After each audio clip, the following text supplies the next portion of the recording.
क्या आप जानते हैं गणेश जी का सिर हाथी का क्यों है और गणेश जी का जन्म कैसे हुआ? गणेश हाथी के सिर की कहानी। भगवान गणेश भगवान शिव और देवी पार्वती के सबसे बड़े पुत्र और भगवान कार्तिकेय के भाई हैं। वो शक्ति, बुद्धि और समृद्धि के सर्वोच्च भगवान हैं। वो सभी देवताओं में सबसे बुद्धिमान है और किसी भी लेखन सत्र के दौरान उन्हें सीखने के संरक्षक के रूप में भी बुलाया जाता है। कला से प्यार है और वो खुद एक विशेषज्ञ संगीतकार है। एक बार देवी पार्वती ने शिव के सबसे करीबी सहयोगियों और सेवकों में से एक नंदी महाराज को गुफा के अंदर स्नान करते समय गुफा के बाहर खड़े रहने के लिए कहा। हालांकि जब शिव ने अंदर जाना चाहा तो नंदी नर्म पड़ गए। उन्हें देखकर पार्वती डर गईं, खुद को ढक लिया और शर्मिंदा महसूस किया। ये जानते हुए कि नंदी कभी भी शिव की अवज्ञा नहीं कर सकते, वो चाहती थी कि उनकी रक्षा के लिए और उनके प्रति वफादार रहने के लिए कोई और हो।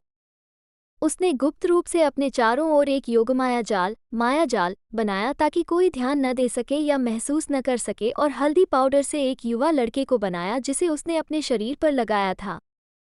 हल्दी के पेस्ट में उसकी त्वचा पर गंदगी, मिट्टी के कण जमा हो गए थे। उसने अपनी चेतना ऊर्जा के एक तत्व को पेस्ट में डाला और लड़का उसमें से बाहर निकला। उसने उसे स्नान करते समय उसकी रक्षा करने के लिए कहा।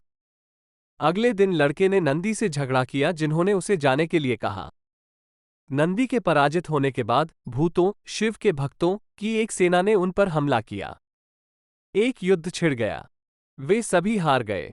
अंततः भगवान शिव आए और उस लड़के से झगड़ा किया जो किसी को भी अंदर न आने देने पर अड़ा हुआ था। शिव के लिए उस लड़के को हराना कठिन था, इस बात से अनजान कि वह देवी पार्वती से पैदा हुआ है जो प्रकृति का प्रतीक है। क्रोधित होकर शिव के पास अपना त्रिशूल निकालने और लड़के का सिर काटने के अलावा कोई विकल्प नहीं था। जब पार्वती को ये पता चला तो उनका पूरा शरीर क्रोध से कांप उठा। उसने घोषणा की कि सारी रचनाएं नष्ट हो जाएंगी।